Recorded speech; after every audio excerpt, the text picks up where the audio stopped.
Good morning and good afternoon. I look like I have antlers coming on my head.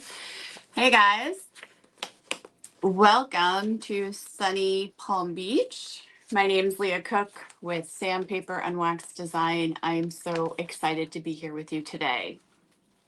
And I'm gonna hold on one second, but I know this is recording, so I will actually keep going. Today we are going to talk about painting patio upholstery and pillows and furniture. I particularly did a rattan wicker piece. Oh, we got some eyes. Awesome. I'm so glad you can join me. Okay, so I'm gonna show you the before of this chair, and it is horrendous. Ready? That is your before picture of this blessed chair. It's actually a lot better because in this picture I had already washed it. And it looked like someone had an accident, but it's a great chair, and I got it from Habitat and Humanity, and it was a great deal. So yeah, you can.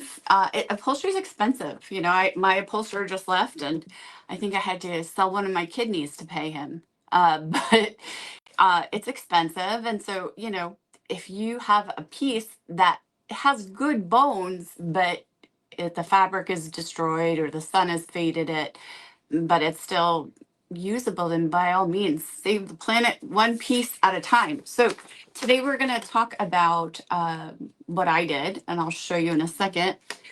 Today we worked with you can barely see it. It is Amy Howard's 1 hour enamel paint, and I sprayed it on the rattan wicker chair. So for those kind of pieces, I do recommend spraying and then just doing touch up with an artist brush. And then for our colors, we did credenza, which is this really pretty blue-green color. And sorry about that. And we also did Weybridge white. Okay, so we're going to talk about the process, and want to kind of talk about the difference between doing like drapes, like dyeing drapes, versus doing outdoor, more performance, the difference.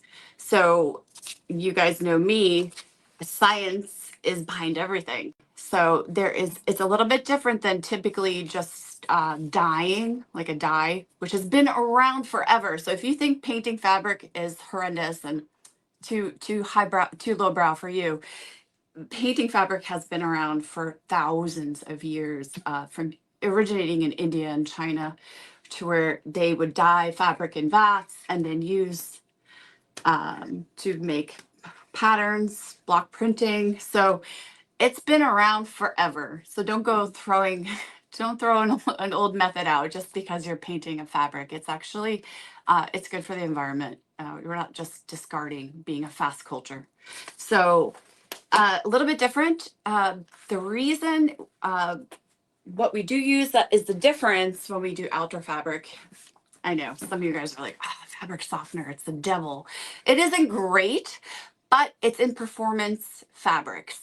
And there's a reason that there is a element of fabric softener in performance fabrics or outdoor fabrics specifically, because it's a cationic surfactant in fabric softener. So what that means is there's a hydrophilic, which means loves water, and there's a hydrophobic element of fabric softener. And you guys know those two things repel each other. So how it works is there's a positively charged ion in this and so a cationic releases the surface tension in a liquid and a solid state. So it allows the blend. And so by doing that, the positively charged ion in the fabric softener with the negatively charged component in the fabric, they attract each other. And so that is how you get that's how you get soft fabric. It's more flexible, and that's going to make that paint more flexible. So it's not going to be crunchy. And now I'm going to really show you the science in person to understand why we use fabric softener when doing outdoor fabrics specifically. When you do indoors, it's more just watering down, it's more of a dye. But this is, we want this to last so it doesn't crack, so it doesn't fade. And fabric softener actually helps aid in that. So before we get any further, I will show you what I did. I'm gonna take you over here. This is my Palm Beach style chair. The poo chair is now beautiful, and it is I love it. And this over here, this cute little table you guys can see. Yeah, totally saved. And these chairs retail for, were painted for around $800. One sold locally here the other day. So really cool if you guys can find some really affordable sets at Habitat or Facebook. These are, and they look great on your porch. They're really pretty, and there's so many different options of how to do it. And we're going to talk about that. So as far as the enamel paint, if you are going to spray this paint, you want to, it says a pint for, what was it, a pint for a gallon. It works out to be 4 ounces per quart. So I did the math for you. You do need to thin it a little bit if you're going to put it into your sprayer. And I do recommend 2 to 3 coats if you're going to be spraying, especially if it's a light color. I would definitely, and you don't need to prime. For rattan, I do recommend really cleaning with Amy Howard's Clean Slate, because you want to get all that grease off and any dirt, especially because it's been outside, and then go ahead and we'll use your sprayer. But today is really not about this 1 hour enamel. It's fantastic. It's durable. It's going to last outside. I painted my exterior door with this paint and sold my house, and it's still on there. So yeah, good paint. So, but we're going to talk about fabrics now. I am going to show you. So here is the side I did. And I kid you not, had a giant looking poo stain on it. I think it was like just somebody with a very dirty hiney, like my child probably sat in it and smudged it around. But what I did, and what you're going to do before you start doing your piece, if you can, take off the cover, wash it in the washing machine. Try to get all the dirt, any grease and oils off before you start to paint. Because once you start doing that, that stuff is in your fabric forever. So I didn't even need to prime to hide that stain. So, and this is where I'm at. This is the bad side. This was really bad. So what I did do on this side, so we can do it together, I just did 1 coat. And we're going to talk about mixing it up, and we'll do it together. Okay. So for this paint, you need, it's a 1 to 1 to 1 part paint, 1 part water, or 2 parts paint, 1 part water, 1 part fabric softener. And again, that when you add it to your paint, that what do you call it? The it will get thicker. You'll see a change in viscosity, and that's okay. Don't get freaked out by that. It will thicken the paint. It's very much like making slime. And it gets a little bit thicker, it rises up. Here, I can show you what it looks like. And it's initially, let it sit for a second and it will thin out. But as you can see, it does thicken up a little bit. So what that's doing, it's going to increase the softness of the fabric and the ability to resist cracking, which is pretty awesome. So, all right, I'm gonna turn you down, and then we're gonna get started on how to mix, and then we'll do it. All right, so we're gonna get set up. Sorry, don't mean to make you sick. Ah! All right, so I'm gonna open a brand new can. Can you see me? Here we go. Okay, we'll just do this part first since I have everything open. So remember, it's one part fabric softener. And I don't use fabric softener. I will give a disclaimer, fabric softener isn't good for children's clothing. You shouldn't put it on already pre-existing performance wear. Again, this is for outside. So don't use fabric softener for your, I don't recommend it for inside.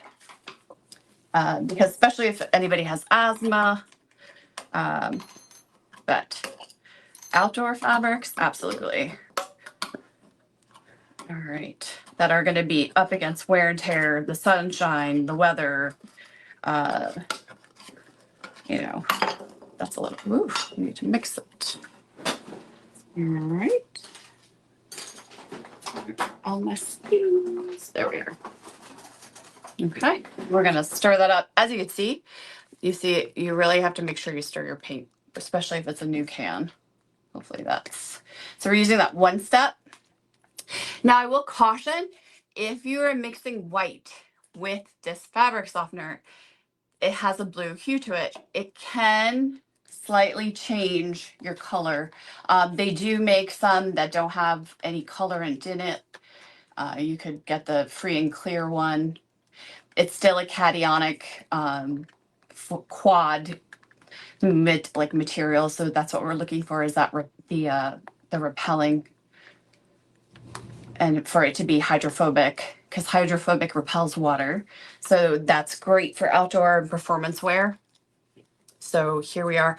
We're going to do, it's 2 parts paint. So we did 1 and 1, and we'll do 1 more. All right. And I really wanted you guys to see it being mixed up, because it might cause some of you to panic when you see it, because initially it's like, ah. Okay, here we go. And so see how it doesn't look, because of the elements in this, it doesn't exactly want to blend immediately, but it will. And look, do you see what's happening with the paint? You see how it's starting to fluff? Remember, that's okay. We're going to let it sit for a few minutes, and it will return back to its normal state. And if we need to, add some more water. Remember, you don't want a very thick paint, and see how that thickened up so fast. Let's let that sit for a second, because it will return to a more fluid state. All right, and we'll come back to that one. Cruising. So when you are doing light colors, just be mindful of the color of your fabric softener. We want it more liquid. You don't want it so thick. If it's too thick and you paint it on too thick, you're going to end up with really crunchy fabric, and that's not what we're going for. You want a more soft, pliable. So less is more, just like when you paint your furniture. You don't want super thick. All right, so let's go ahead. We're going to go to that pillow. I'm going to turn you up just a tiny bit so I have the pillow in the shot. And I would, it's already starting to loosen up a bit. I would add just a tiny bit more water. Water is better. If you want it more watery than thick. And see, look how fast that's starting to happen too now. I only added maybe a tablespoon. So we're already starting to really thin it out here.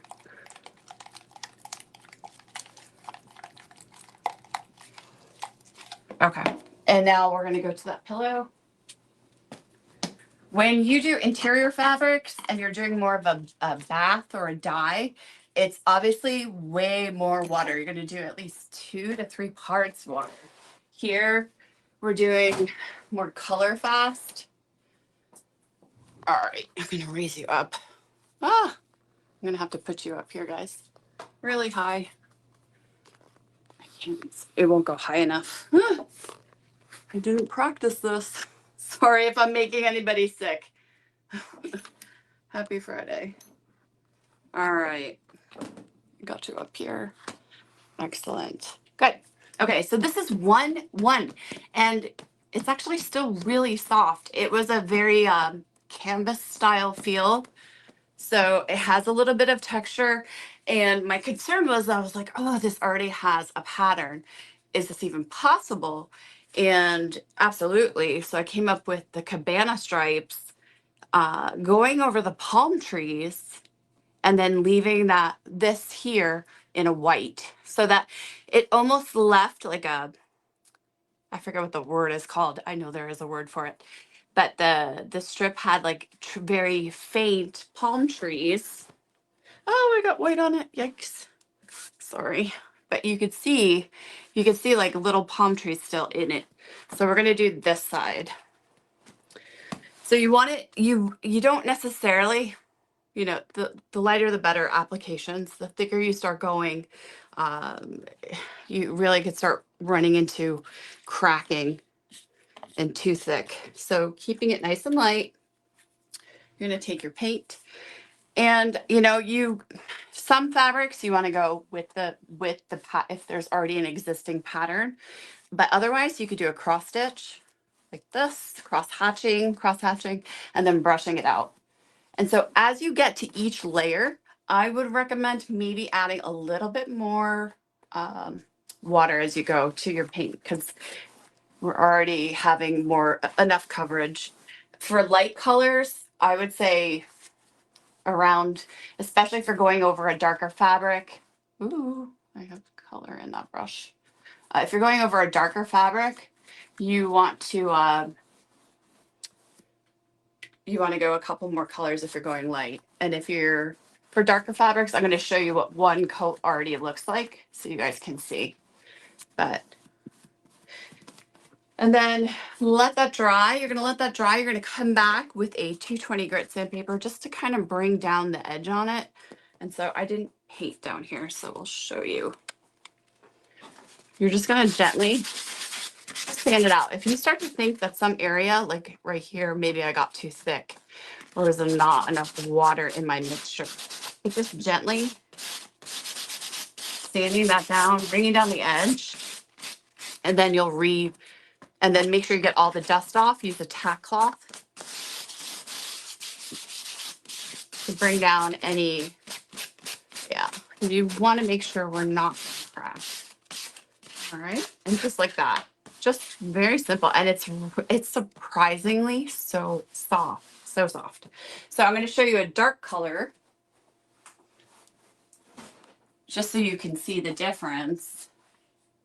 I went ahead and mixed, bright, right? I mixed Massey Hill with Frankly Scarlet and got this really pretty coral. This is only one coat of color. So if you wanted, I would recommend, unless you're looking for more of a faded look, I would recommend doing another coat. And I would say 2 coats for this would be plenty. So just nice and easy. And you're gonna go. So if you're doing a chair that is completely upholstered, I would work in sections. Don't just go all over the place, work in sections, really focusing in on the piping. Work on one side at a time, allow it to dry. And for dry times, because you're going to sand, especially if you're sanding, you need to give it at least 6 to 8 hours of dry. You know, you can set it outside in this, you know, the temperatures, humidity, heat, whatever, and let that dry. But really wanting to, at least to the touch, be able for it to be dry enough that you can sand it. Because if you're going to sand it wet, you're going to end up with a big mess. So just nice. And you know what? I was such I'm like, why would I paint fabric? Well, I just paid $1,100 for a chair to be reupholstered. So, I mean, I love my fabric guy. He's super amazing. But for my house and especially with my kids pretty much ruining everything, I just can't. And the furniture itself is in great condition, and it's just a waste to really uh, not be able to repair it myself. And you end up with a really beautiful product. Now you can make this a leathery feel if you like. And by doing that, you don't really have to sand, but you're going to apply considerably.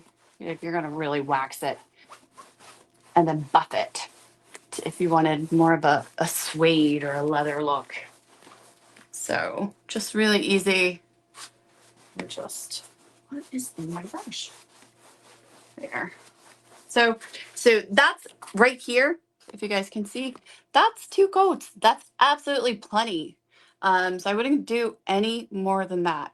Again, letting it dry for 6 to 8 hours. Now, if you wanted you could also do those cabana stripes too. And there's a reason why I'm saying wait so long, especially if you're going to be putting any kind of, look how soft that is. Oh my goodness. If you're going to be putting any kind of stripes or any kind of pattern, Amy has some great mesh stencils that you can put on these chairs. Like how pretty would that be? Or something like the birds would be a fun one. And then doing it like in a pretty yellow. How pretty with her yellow, something like that. And these, we don't have to do anything to. They're already made for fabric. So just when you're done, we'll seal it with that wax. And I'll show you how to do that in a sec. But if you wanted to do cabana stripes, there's all different types of, you can use regular masking tape. You don't have to use painter's tape because it won't rip like it does on furniture. It won't take off the finish, but you must let it dry because otherwise this tape, it's not going to stick. So go ahead and let it come down, let it dry, and then you'll be able to put your tape on to mark out. See, that sticks over there, but this won't stick while it's still drying. So you can measure out all your stripes ahead of time using a straight edge. Use a carpenter square or whatever you need, and just go ahead and gauge out. You know, you might have to pre-plan it. If you want to do a 2-inch cabana stripe, you could do one racing stripe down the middle, like very retro California kind of deal. Would be really pretty with like some orange and blue on this. Would look really cool if you're looking for more retro mid-century. But so different options, and using the gel inks, I really do. You can still use the other paints, but she's got so many different colors and it's already fabric ready. You don't have to add anything else. And then come back and we'll seal this one pillow. So I recommend using a round brush for this instance, using her round brush. You're going to use Mind Your Own Beeswax. Do not coat this with wax. Don't do it because then you're really going to end up with a very stiff piece and it's not going to be, and there's a chance for it to crack too much if you're adding too much wax to it. So definitely, oh gosh, everything's new. Ah, I didn't want you to see my grody old ones. I got some new stuff here. So we're just going to go over it with some wax. We're going to absolutely been working on a lot of wood lately. So much wood in the shop. Offload and then just gently, easily going over your piece or your bolster or whatever you're using. And just gentle, nothing crazy. And then when it comes to tack, you'll feel that. You'll buff it with a cloth. And now it's resistant to stains, your kids' food spilling all over it. You can wipe it down. You can get water on it. So that fabric softener acts as a performance, almost like a performance fabric deal.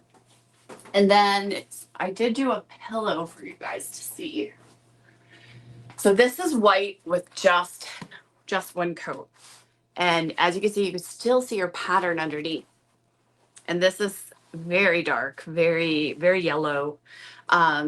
So I do want you to keep in mind too, if you're going over something with a pre-existing pattern, if you're going light, you're going to have to do a couple of coats, okay? Because we're still seeing this come through. So we'll go ahead and do a white and see how it goes. See if we can get it to come back down. 1 second. All right. And you know what? We'll use our new white. So it really did mix that. This is the white we did earlier. Oh, and this is really important, guys. I did not mention this. While you are putting this on, after it's already been cleaned and you are painting, I would spray. So go ahead and spray. Gently mist it. You don't want it soaking. You don't want to go through the fabric, but you do want a little bit of a mist on it. So definitely misting your fabric. But then you're going to go over it. See how more runny it is? Yeah, this is much better. Just gently going over. We don't want a ton. Just like that. Make sure that your brushes, see, I keep my brushes in a water bucket as I work. That way my brush is wet. I'm working with an already wet surface. All right. Because if you just apply it dry, it will be very, see the water when you spritz it on and then you apply your mixture, it helps the paint mixture actually absorb into the fabric. So by spraying with water will really help adhesion properties. Okay. And so that's your second coat. As it dries, it will become more opaque. And for something like this, I highly recommend you do an all over pattern. I would recommend something because now it's completely obscured anyway. And so now you'll end up with your beautiful pattern on top. So, if it's a heavily patterned material, if it's dark, you want to take all those things into consideration. And then also considering that there's dye in the fabric softener that could change the color of your paint. So I hope this has helped. We're going to come back over here and take a look at the chair. So this was all done with the 1 hour enamel, all sprayed. I did come back through with a small paintbrush and just touch up. And I really love how this little table came out. It was headed for the trash bin. And especially that chair. It was headed for the trash bin. So I hope you learned something new today. Thank you for joining me. If you have any questions, let me know. I would love to answer them. And then maybe we'll do some drapes soon. That'd be fun. So thanks for tuning in. Take care now, guys. Bye.